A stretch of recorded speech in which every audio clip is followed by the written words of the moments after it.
हे सुद्धा तिसरं कार्य बँकांचं मूलभूत कार्यामध्ये तिसरं कार्य सांगता येतं. त्यानंतर बँकांची दुय्यम कार्य. दुय्यम कार्य म्हणजे कोणती? दुय्यम कार्य याचा अर्थ बँकिंग कंपनी नियमन कायदा 1949 नुसार जी कार्ये बँकेला करणं बंधनकारक नाही, केवळ बँक आपल्या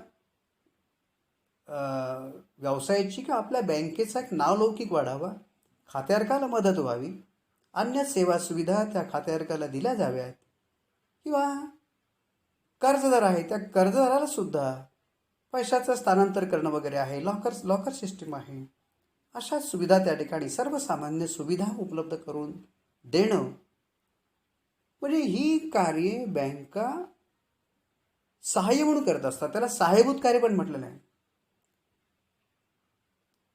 सबसिडरी फंक्शन्स म्हटलेलं आहे. It is not a fundamental, म्हणजे करणं बंधनकारक नाही आहे.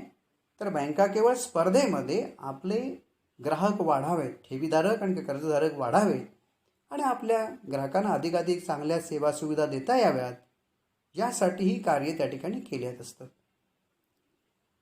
तर त्याच्यामध्ये पहिलं म्हटलेलं की प्रातिनिधिक कार्य, एजन्सी फंक्शन्स.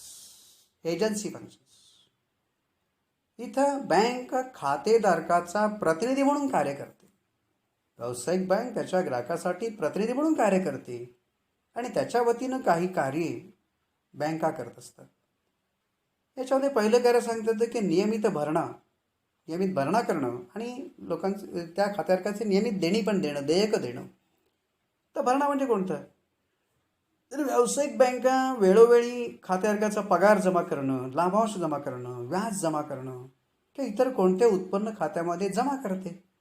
तसंच ग्राहकाच्या स्थायी सूचनाचा तर स्टँडिंग इन्स्ट्रक्शन प्रमाणे SI नुसार त्या खातेधारकानं बँकेला एक SI लिहून दिली, तर त्या स्थायी सूचनेनुसार कर भरणं असेल, विमा हप्ता असेल, घर भाडं असेल, लाईट बिल असेल, टेलिफोन बिल असेल, अन्य जी काय नियमित देणी असतात, नियमित बिलं असतात, ही नियमित देयकसुद्धा बँक काय करत असते? खातेधारकाच्या वतीनं त्या आर्थिक संस्थांना भरणा करत असते. त्याला नाममात्र शुल्क आकारलं असतं. अशा सुविधेसाठी तिमाही अथवा वार्षिक रक्कम अत्यंत नाममात्र असते, 50-100 रुपये फार तर असतात. नाममात्र रक्कम त्या ठिकाणी आकारली जात असते. त्यानंतर दुसरं कार्य म्हटलं की पोर्टफोलिओ व्यवस्थापन. म्हणजे प्रामुख्यानं मोठ्या व्यावसायिक बँका ग्राहकांच्या वतीने समभाग, इक्विटी शेअर्स, कर्ज रोखे, डिबेंचर्स इत्यादींची खरेदी विक्री करण्याचं काम करतात.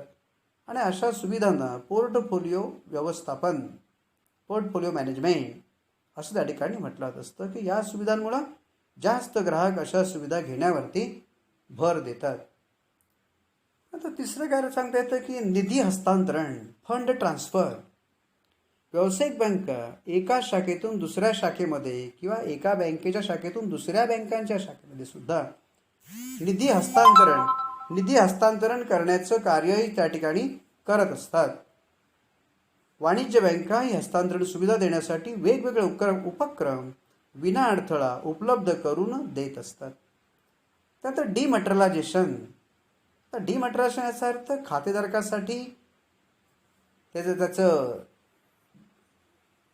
समभाग आहेत, इक्विटी शेअर्स आहेत, या समभागाची खरेदी विक्री, त्याचं हस्तांतरण हे इलेक्ट्रॉनिक पद्धतीनं डीमॅट म्हणतो आपण, डिमॅटेरियलायझेशन. ग्राहकांना त्यांच्या विविध ठेवी, सिक्युरिटीज किंवा इलेक्ट्रॉनिक स्वरूपात ठेवण्यासाठी ही सुविधा देत असतात. ग्राहकाच्या वतीनं त्याचे समभाग खरेदी करणं, त्याची विक्री करणं, त्याचं हस्तांतरण यासंबंधीची सर्व सुविधा ही डिमॅटेरियलायझेशन त्यातून बँका देत असतात. तर सांगतात ते विदेशी मुद्रा व्यवहार, फॉरेन एक्सचेंज. बँका आपल्या ग्राहकाच्या वतीने परकीय चलन खरेदी विक्री करण्याचंही कार्य करत असतात. सामान्य विदेशी व्यवहारातून प्राप्त होणाऱ्या विदेशी मुद्रा ग्राहकाकडून खरेदी करतात आणि त्याच मुद्रा ग्राहकांना आवश्यकता असेल तेव्हा परकीय व्यापारासाठी उपलब्ध करतात किंवा विक्री करत असतात. ही प्रातिनिधिक स्वरूपाची कार्य झाली. आणि त्यानंतर अन्य उपयुक्त कार्य. तर पहिलं सांगता येतं चेक किंवा धनादेश फॅसिलिटी. धनादेश म्हणजे बँकेच्या एका शाखेतून त्याच बँकेच्या अथवा दुसऱ्या बँकेच्या शाखेमध्ये पैसे भरण्याचा आदेश. बँक आपल्या खातेधारकाला तसेच खाते नसलेल्यांना मसुदा ड्राफ्ट जारी करते. तर धनादेश धनादेश फक्त खातेधारकांना दिला जात असतो. बँका मसुदा जारी करण्यासाठी अधिकचे शुल्क त्या ठिकाणी आकारत असतात. धनादेश देणं की धनादेशाद्वारे त्या खातेधारकाला आपलं देणं अधिकच सोपं होईल, सुलभ होईल. म्हणजे कॅशलेसच्या दृष्टीनं. आता खरं म्हटलं तर चेकसुद्धा आता आउट ऑफ डेट व्हायला लागलेले आहेत. आता आपण ऑनलाईनसुद्धा नेट बँकिंगद्वारे एका खात्यातून दुसऱ्या अकाउंटला डायरेक्ट पैसे ट्रान्सफर करतो. त्यामुळे धनादेशचा वापरसुद्धा आजच्या ह्याच्यामध्ये अत्यंत कमी झालेला आहे.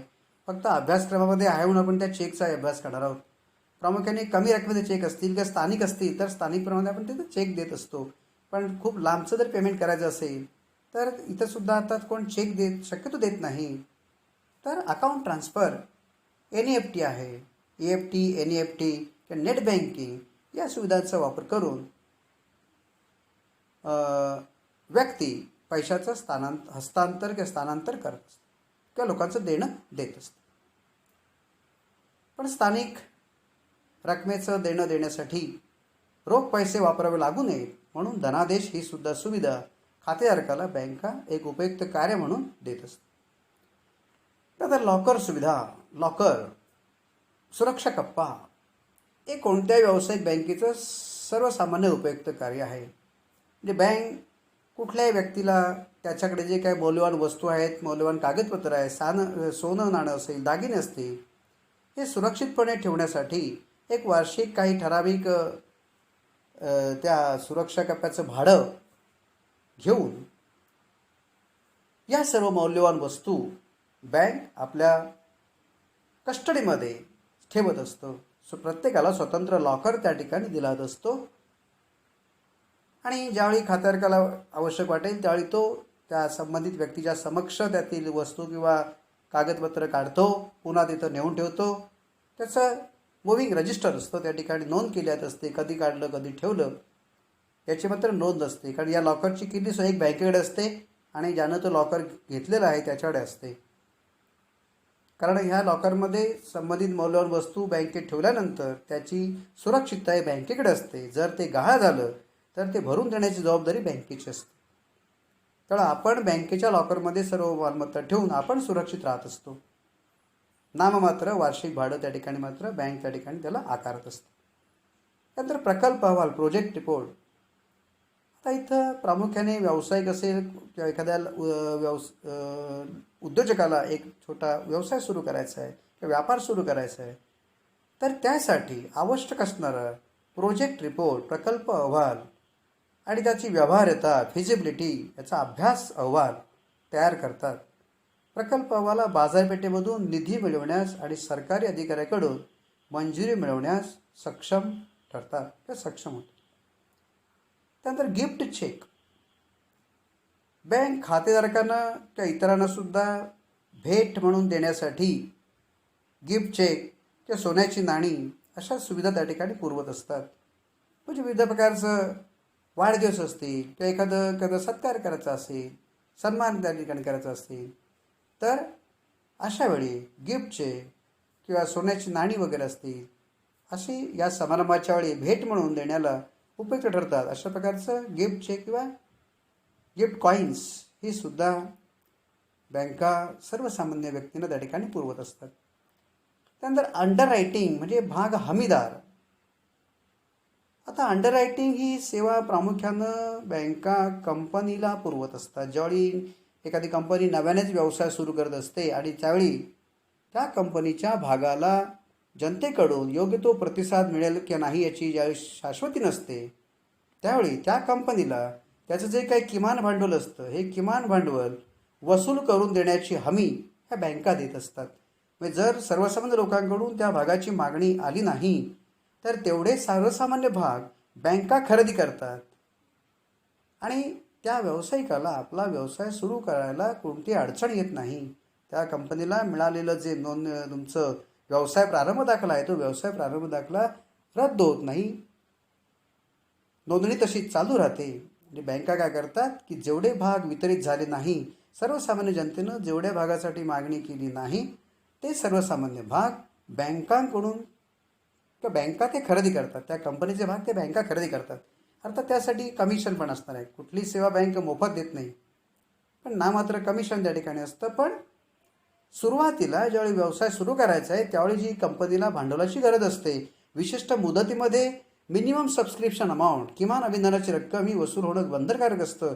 कारण जर ही रक्कम वसूल झाली नाही तर कंपनीची जी नोंदणी मिळालेली आहे ती नोंदणी रद्द होऊ शकते, नोंदणी प्रमाणपत्र रद्द होऊ शकतं. पण एवढं सर्व अगोदर केलेले प्रयत्न म्हणजे पैसा वेळ सर्व वाया जाऊ नये यासाठी बँक त्या कंपनीचा अंडररायटर म्हणून काम करते. लोकांकडून जेवढे भागासाठी मागणी आली नाही तेवढे भाग ती बँक खरेदी करते स्वतः, त्याच्यामध्ये ती बँक गुंतवणूक करते. त्यानंतर शेवटचं काय सांगता येतं की सोने गुंतवणुकी संदर्भातील सेवा गोल्ड सर्व्हिस. आता असे नवीनच विविध व्यावसायिक बँका सुवर्ण किंवा सोने विक्री सेवा देतात. विविध बँका ग्राहकाकडून मोठ्या प्रमाणात सोनं आणि सोन्याचे दागिने खरेदी व्यवहार त्या ठिकाणी आज करायला लागलेले आहेत.